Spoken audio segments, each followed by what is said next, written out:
एक बार एक कुत्ते ने मुर्गे को ताना मारा कि तुम सुबह 4 बजे गांव को जगाना शुरू कर देते हो, बांग देना शुरू कर दे हो, तुम जानते हो तुम्हारा भविष्य क्या है? तुम 8 बजे कटकर नाश्ते की प्लेट में मिलोगे। अच्छा, मुर्गे का भविष्य इसके सिवा है भी क्या? लेकिन कुत्ता ताना मारे मुर्गे को तो मुर्गा चुप नहीं रहता। मुर्गे ने कहा, हाँ मानता हूं मेरा भविष्य 8 बजे कटकर नाश्ते की प्लेट में आ जाना है। मैं गांव को जगाना इसलिए नहीं छोड़ता क्योंकि मेरी मौत को दुनिया में कोई भी कुत्ते की मौत नहीं कहता। क्या बात है। काश्मीर जो खुद सूरज के बेटे की राजधानी थी, डमरू वाले शिव शंकर की जो घाटी कल्याणी थी, काश्मीर जो भूमंडल का स्वर्ग बताया जाता था, जिसकी मिट्टी को दुनिया में अर्घ चढ़ाया जाता था, काश्मीर जो भारत माता की आंखों का तारा था, काश्मीर जो लाल बहादुर को प्राणों से प्यारा था, काश्मीर वो डूब गया था अंधी गहरी खाई में, फूलों की घाटी रोती थी मरघट की तन्हाई में, फूलों की घाटी। सल्यूट करता हूं आप, सल्यूट करता हूं। इतने थके हुए विष्णु सक्सेना के खूब थकाने के बाद भी आप ताली बजाने लायक बच गए। क्या बात है। काश्मीर वो डूब गया था अंधी गहरी खाई में, फूलों की घाटी रोती थी मरघट की तन्हाई में, वो अग्नि गंधा मौसम मलबेला था, गंधों के घर बंदूकों का मेला था, मैं भारत की जनता का संबोधन हूँ, आंसू के अधिकारों का उद्बोधन हूँ, इसीलिए दरबारों को दर्पण दिखलाता फिरता था, इसीलिए दरबारों को दर्पण दिखलाता फिरता था, मैं घायल घाटी के दिल की धड़कन गाता फिरता था, मैं घायल घाटी के 29 साल मैंने 1990 में कविता लिखी थी। और आदरणीय कठेरिया जी, आपको जानकर आश्चर्य होगा, इस कविता को मैंने 1990 में जब सबसे पहली बार लिखा तो मेरे पहले श्रोता थे श्रद्धेय अटल बिहारी वाजपेयी और श्रद्धेय लाल कृष्ण आडवाणी। दोनों बैठ के रोए थे, दोनों बैठ के रोए थे। वाजपेयी साहब एक बार लाल किले में आए थे और मैं कश्मीर पढ़ रहा था। मैंने उनसे कहा, आप देश के प्रधानमंत्री बन गए और कश्मीर की हालत फिर भी नहीं सुधरी तो इससे भी सख्त कविता सुनने को तैयार रहना। फिर मुझे पता चला वो 6 साल इसीलिए उदास रहते थे क्योंकि उनके समय में तो हुआ नहीं था जो अब हुआ। मन से सुनिए, मैं अपना मन पूरा इस कविता के साथ आपसे जोड़ना चाहता हूं। इसीलिए दरबारों को दर्पण दिखलाता फिरता था, मैं घायल घाटी के दिल की धड़कन गाता फिरता था, हमने नारों में गाया था सब कश्मीर हमारा था, जब जब भी छू कर देखा हिम चोटी में अंगारा था, काश्मीर था जहां तमंचे थे केसर की क्यारी में, काश्मीर था जहां तमंचे थे केसर की क्यारी में, काश्मीर था जहां रुदन था बच्चों की किलकारी में, काश्मीर था जहां तिरंगे झंडे फाड़े जाते थे, 47 के बंटवारे के घाव उघाड़े जाते थे, काश्मीर था जहां हौसलों के दिल तोड़े जाते थे, खुदगर्जी में जेलों से हत्यारे छोड़े जाते थे, खुदगर्जी में जेलों से हत्यारे छोड़े जाते थे, अपहरणों की रोज कहानी होती थी, धरती मैया पानी पानी होती थी, झेलम की लहरें भी आंसू लगती थी, गजलों की बहरें भी आंसू लगती थी, मैं आंखों के पानी को ललकार बनाता फिरता था, मैं आंखों के पानी को ललकार बनाता फिरता था, मैं घायल घाटी के दिल की धड़कन गाता फिरता था, मैं घायल घाटी के दिल की। काश्मीर था जहां गर्द में चंदा सूरज तारे थे, झरनों का पानी रक्तिम था झीलों में अंगारे थे, काश्मीर था जहां फिजाएं घायल दिखती रहती थी, गर्म हवाएं घाटी का राशि फल लिखती रहती थी, काश्मीर था जहां दरिंदों की मनमानी चलती थी, घर घर में एक 56 की दर्द कहानी चलती थी, काश्मीर था जहां हमारा राष्ट्रगान शर्मिंदा था, समर्थन करना जी भर के करना, काश्मीर था जहां हमारा राष्ट्रगान शर्मिंदा था, भारत माँ को गाली देकर भी खलनायक जिंदा था, भारत माँ को गाली देकर भी खलनायक जिंदा था, काश्मीर था जहां देश का सिर झुकाया जाता था। और जिस दिन ये घटना घटी मैंने उस दिन पंक्ति लिखी थी, समझ जाओ किसी को पिछली याद हो तो समर्थन करना।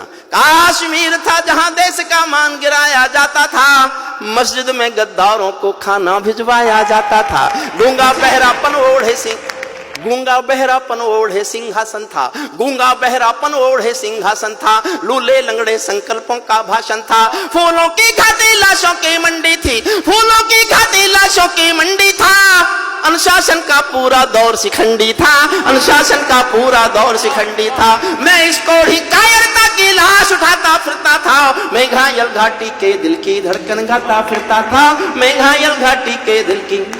हमको 2 आंसू नहीं आते थे अनहोनी घटना पर। 89 में 4.5 लाख कश्मीरी पंडित कश्मीर से मारपीट कर निकाले गए, उनकी बेटियों के साथ बलात्कार किए गए, संपत्ति छीनी गई, घरों में आग लगाए गए। अपने दिल पर हाथ रखकर सोचना, क्या दुनिया के इतिहास में इससे बड़ी कोई मॉब लिंचिंग हुई है क्या? आज किसी की गलती से एक हत्या पर देश में शोर मचा देते हैं, ये मॉब लिंचिंग है, होनी नहीं चाहिए, मैं समर्थन नहीं करता उसका।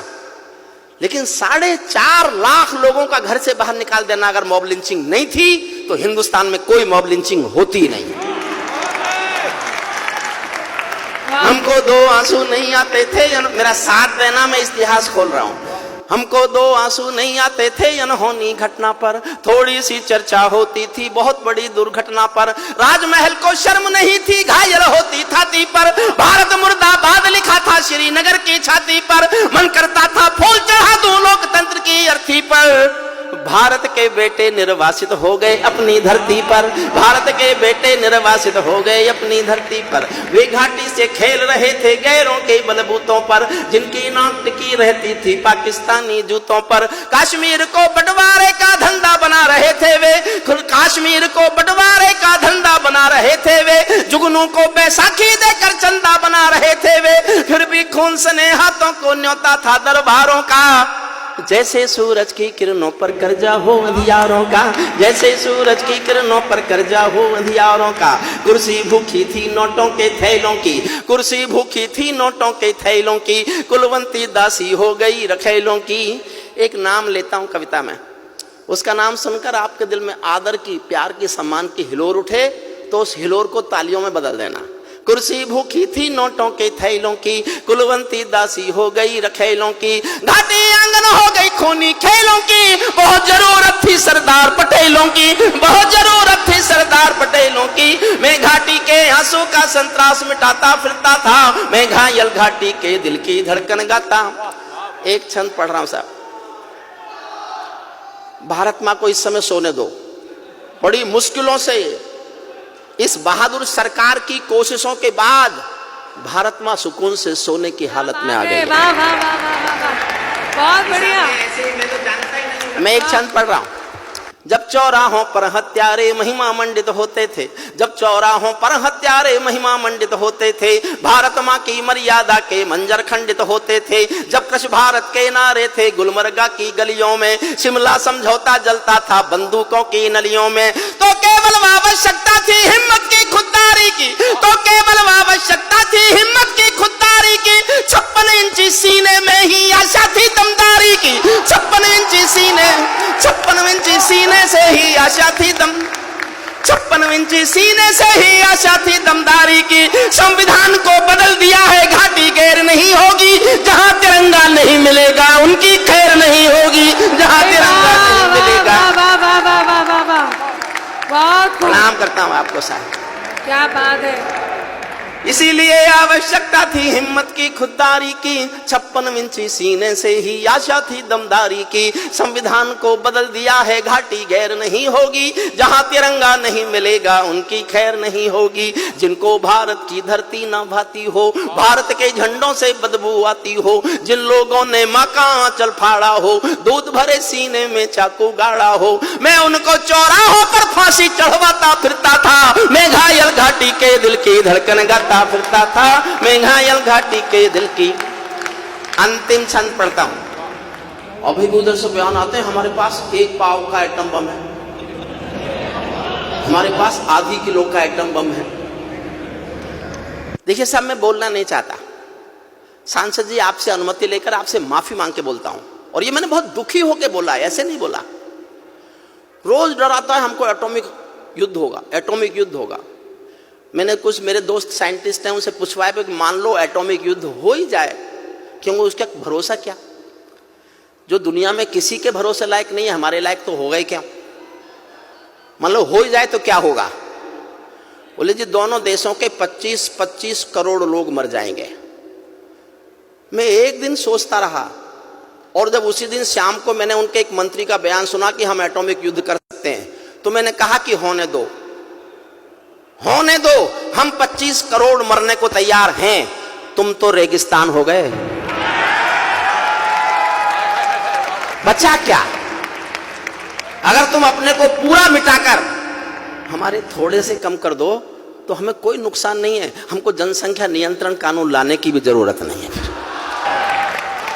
अंतिम पंक्तियां सुन लीजिए। अमरनाथ को गाली दी थी भीख मिले हथियार, ये अच्छी बात नहीं है जो मैं कह रहा हूं, लेकिन दुखी होके कह रहा हूं। अमरनाथ को गाली दी थी भीख मिले हथियारों ने, अमरनाथ को गाली। अंतिम पंक्ति पर और जोश देना, फिर तय करेंगे कि आगे क्या करना है। अमरनाथ को गाली दी थी भीख मिले हथियारों ने, चांद सितारे टाक लिए थे खून लिपि दीवारों ने, इसीलिए नाकाम रही है कोशिश सभी उजालों की, क्योंकि ये सब कठपुतली है रावलपिंडी वालों की। अंतिम एक चुनौती दे दो सीमा पार पड़ोसी को, गीदड़ कायरता ना समझे सिंहों की खामोशी को। हमको अपने खट्टे मीठे बोल बदलना आता है, हमको अब भी दुनिया का भूगोल बदलना आता है, हमको अब भी दुनिया का भूगोल